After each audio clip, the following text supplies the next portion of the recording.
Dear friends, when I started on my journey as a motivational speaker, people used to describe me as a positivity coach. But I found that its definition was not complete because positivity lasts for some time. And from then, I described myself as a possibility coach. And there's a difference, my dear friends, between positivity and possibility.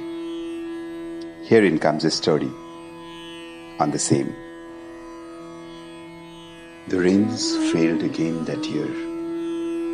It was the third year in succession when there was no rain. The crops had disappeared and the land was a brown swath of dusty rubble. Trees had lost their leaves years ago and stood like cactus on the dusty horizon. There was a stream that skirted the village in years bygone. Now the riverbed was dry. Where once flowed clean fresh water from the nearby mountains, there was now a bed of clay cracked in checkerboard pattern with caps as white as a foot. No one knew what had happened to the birds except for the vultures that circled the town looking for a carcass or two of an animal that was left dying. There was famine in the land. People walked around like sticks, sans flesh surviving on whatever ration was brought to them by various international charities. Desperate for help, the people of the village held a meeting under a big banyan tree that was as old as the village. "Let us pray," said an elderly woman. "Only God can help us now." There lived people of many faiths in the village, and there ensued a big debate as to where to hold the prayer.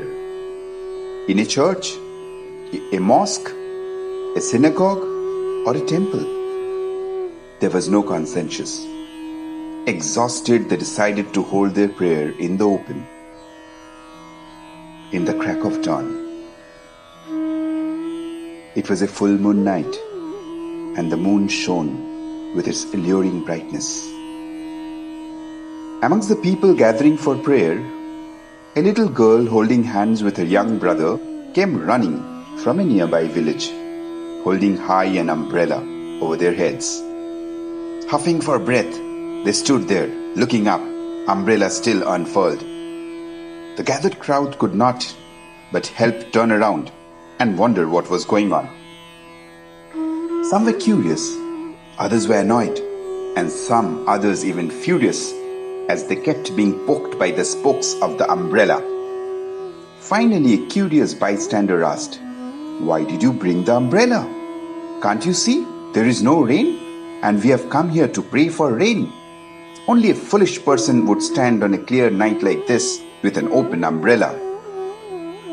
"Yes, indeed," chimed in the two young siblings. "We came to pray too, but we are certain that our prayer will be answered and it will rain. That is why we brought this big colorful umbrella."